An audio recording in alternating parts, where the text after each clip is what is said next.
Thank you, everybody. My name is Chris. I'm from Kalamazoo, Michigan. Michelle's going to come up here. Rather than try to explain all of the things that went wrong with the Kalamazoo River spill, we're going to give you a quick little 3-minute video that goes in a timeline pretty much from 5 years before the spill of information up to 2015 and ending with something that's called Line 5. After that, Michelle will give a kind of a brief story here, and then I'm going to close it out. So, and thank you. And again, to our tech guy Andy doing double duty. A spill in Michigan is getting a lot of attention. A leaking pipeline that sent oil into a creek that feeds the Kalamazoo River. In fact, they just declared a state of emergency here in Kalamazoo County, and I spoke with an official with the state, and they say this may be the worst oil spill ever in the Midwest. And you can see there is oil down in the area. Kalamazoo River was in an instant transformed into a sea of oil. A 30-inch pipeline, a big 2.5-foot wide pipeline that ran beneath the surrounding wetlands.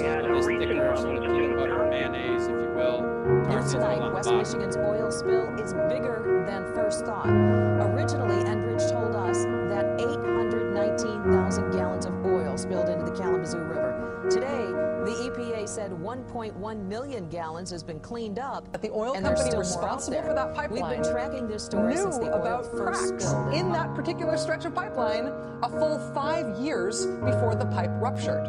Quoting the NTSB, for 5 years, they did nothing to address the corrosion or cracking at the rupture site.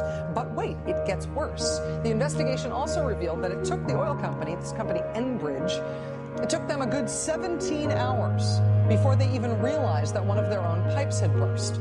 And in that time, they pumped more than 600,000 gallons of oil through the ruptured pipeline and right into the river. The NTSB also found that Enbridge employees did not have adequate skills to deal with pipeline leaks. They found the company didn't bother making sure that enough resources were in place to respond to a spill like this. And thanks to lax government regulations, Enbridge never had to lay out how exactly they would deal with a worst-case scenario.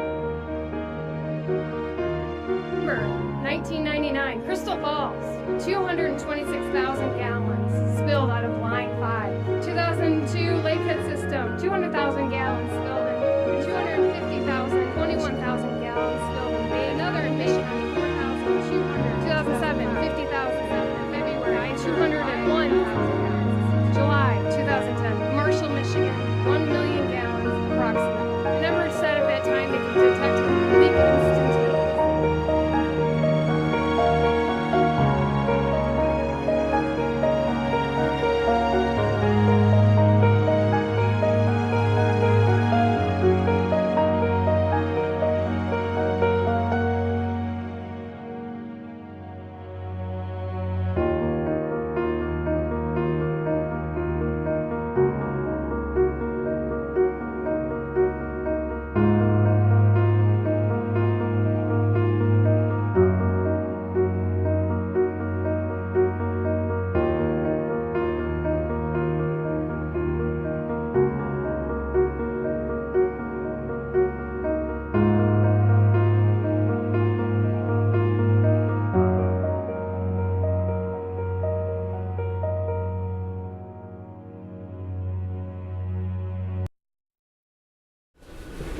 Hi, my name is Michelle Barland-Smith, and I live 200 feet from the river 4 years, 9 months ago.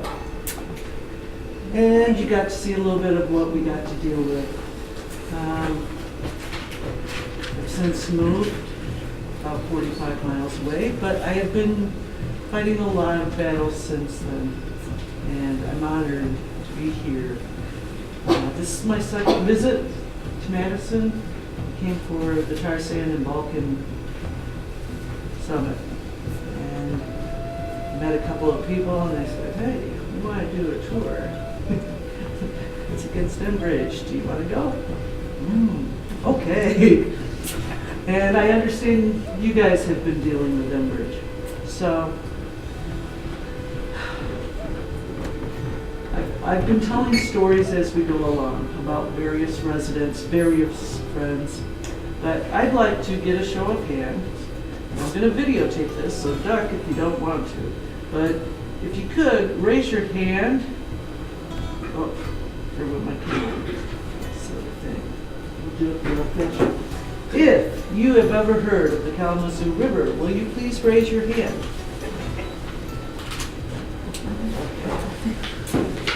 This is what gives me hope.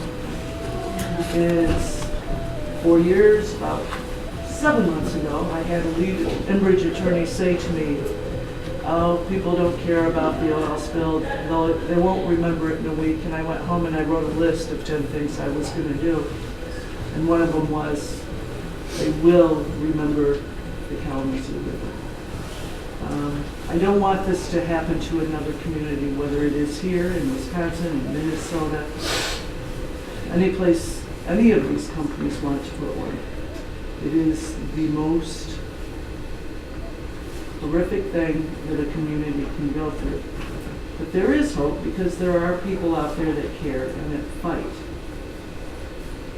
And I'm glad to see you guys fight. And I'm going to turn it over to Chris. Thank you for being here.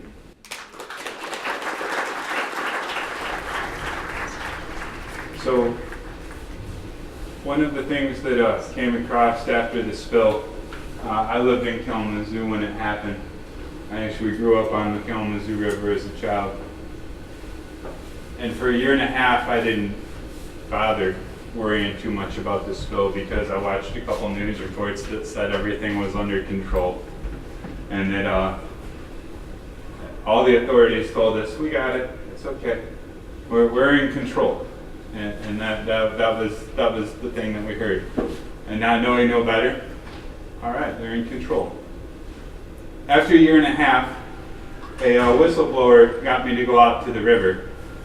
And to try and keep this part short, the river I grew up on, I thought I was stepping 6 inches off of the shoreline into what might have been about 10 inches of water. Because Enbridge lied about cleaning up the river and just dumping sand on a whole bunch of oil, instead of stepping 6 inches, I went up to my waist.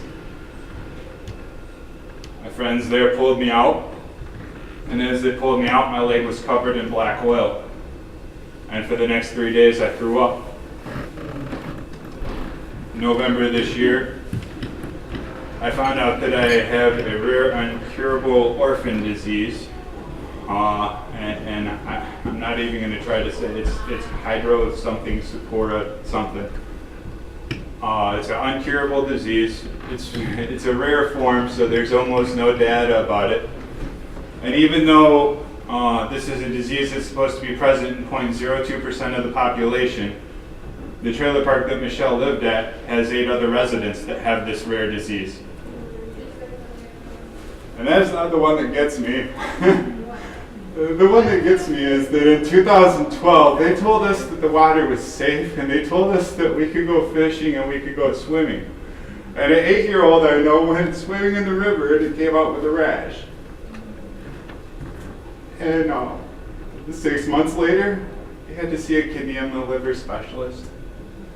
And at age 10, he was diagnosed with liver cancer. And there are 300,000 people that go in this river in the summer. And to this day, they'll tell us that it's controlled and it's safe. And they'll tell us that the oil is cleaned up, even though you can see a sheen floating down the river. And I know what I'm saying right now sounds really, really heavy. But I want you guys to do something else first. I'm going to have you do a couple things here real quick, and I'll try to be short tonight. The first thing is I want you to stop looking at me for a second, and I want you all to start looking at each other. I want you to see who's in this room with you. Say hi, shake hands. It's good to see these faces.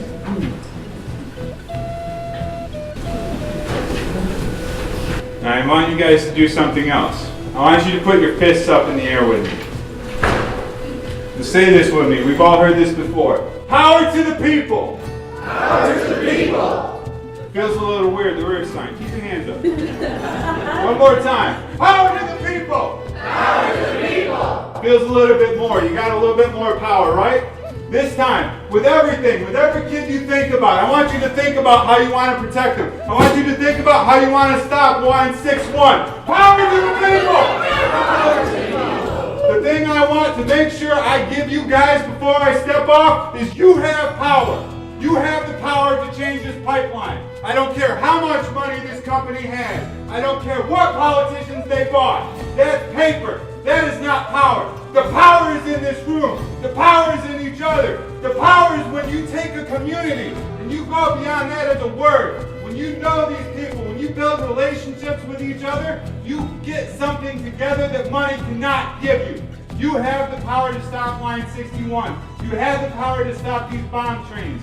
And I want to go on this tour and let you guys know, no matter what it is you face, no matter what it is you do, if you hold each other, if you love each other, and you come from a place of your heart, you can protect your kids, you can protect your family, and you cannot be the next Kalamazoo. Thank you.